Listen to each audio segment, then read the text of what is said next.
कोई भी बच्चा या बच्ची 10वीं और 12वीं के बाद काउंसलिंग के बगैर एडमिशन्स की प्रक्रिया में शामिल ना हो। उस योजना में बच्चों को गुमराह किया जा रहा है कि पैसा वापस नहीं करना है।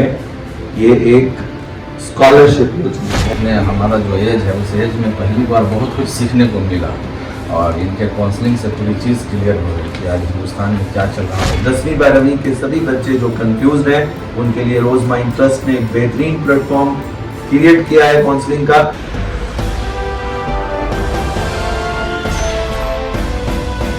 आज की जो काउंसलिंग सेशन हजारों की तादाद में बच्चों को दी जा रही है, इस बारे में मैं देश के सभी युवाओं को ये जानकारी दे रहा हूं कि देश में सबसे पहले कोई भी बच्चा या बच्ची 10वीं और 12वीं के बाद काउंसलिंग के बगैर एडमिशन्स की प्रक्रिया में शामिल ना हो।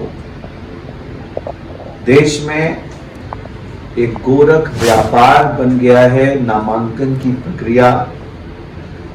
लोग एडमिशन के नाम पर काउंसलिंग को इग्नोर करके एजुकेशन फेयर में और होटल के कमरे में जाकर private deemed universities 90% fraud marketing करके बच्चों को फंसा लेती हैं। कई योजनाओं को बच्चों को गलत परोसा गया। बिहार सरकार की एक योजना है स्टूडेंट क्रेडिट कार्ड योजना, जो किसी बड़े अच्छे उद्देश्य से बनाया गया था।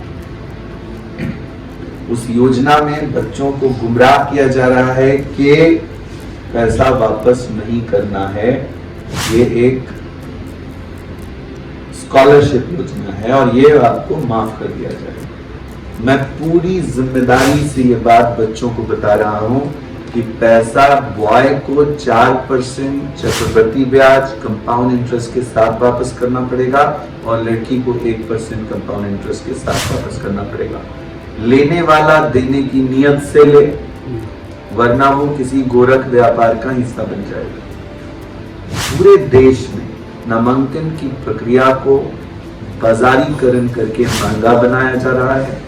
शिक्षा को सस्ता सरल बनाने की योजना में हम दिन रात अपनी योजना संकल्प के तहत काम कर रहे हैं।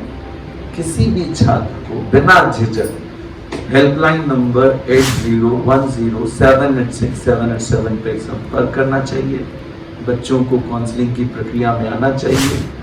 आज भी हमारे यहाँ दिल्ली से और दूसरे राज्यों से बच्चे आए, उनके कई अभिभावक यहाँ बैठे हैं। इनमें से किसी से भी आप पूछ सकते हैं कि काउंसलिंग की प्रक्रिया कितनी इंपॉर्टेंट है एडमिशन की प्रक्रिया से पहले। मैं एक बच्चे से बुलवाना चाहूंगा आपको। आप खड़े हो जाइए प्लीज। आप काउंसलिंग में आए थे, तो आपने काउंसलिंग में आने के बाद बताइए कि क्या फील किया? क्या बिना काउंसलिंग के नामांकन लेना चाहिए बच्चों को? नहीं, बिल्कुल नहीं लेना चाहिए। बहुत अच्छा एक्सप्लेन किया कि पहले तो डायरेक्ट अलॉटमेंट जो हो जा रहा है बच्चों का, वो नहीं होना चाहिए। पहले काउंसलिंग लेना चाहिए और उसका लिटरल मीनिंग आपने बताया। तो कितना जरूरी है, क्या देखा, क्या समझा? जी बहुत ज़रूरी है, क्योंकि बहुत सारे इश्यूज होते हैं, लैंग्वेज इश्यूज हैं, लेकिन बच्चे का क्या है अभी जो वो बच्चे क्या कह रहे हैं, जैसा सिर्फ उनके मार्क्स। अभिभावक से पूछिए। मैं चाहूंगा आप भी बताइए खड़े होकर क्या फील किया आज की काउंसलिंग की प्रक्रिया में? काउंसलिंग में तो इतने हमारा जो एज है उस एज में पहली बार बहुत कुछ सीखने को मिला और इनके काउंसलिंग से पूरी चीज़ क्लियर हो रही कि आज हिंदुस्तान में क्या चल रहा है। बच्चे को सिर्फ न जानने की वजह से लाइफ कहाँ से कहाँ चला जा रहा है। मेरा खुद का बच्चा 2 साल ड्रॉप हो गया। मैं यहाँ कहना चाह रहा हूँ कि ये LPO से रिटर्न आ गया है। अब आप सोच सकते हैं कि हमारी ज़मीनें बिक गई वहाँ एडमिशन कराने के लिए। और आज ये चीज़ अगर 2 साल पहले किसी ने बताया होता यहाँ हम आते। सर के पास कैसे आप आए? ये एक हमारे अपने मित्र हैं, ये बातों बातों में बातें चली। उनका गया से रहने वाले हैं वो, कैसर इकबाल उर्फ बबन, वो सर से जुड़े हुए हैं और चंदन सर जो यहाँ से जुड़े हुए हैं। उन लोगों के थ्रू हमें पता चला और वैसे ही यहाँ चले आए।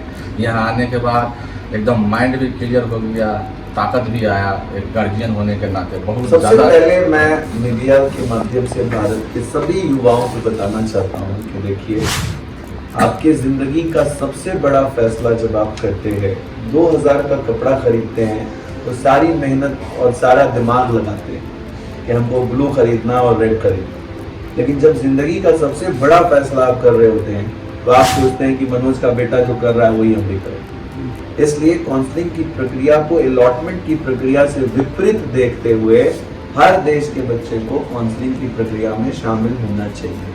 ये मेरी रिक्वेस्ट है।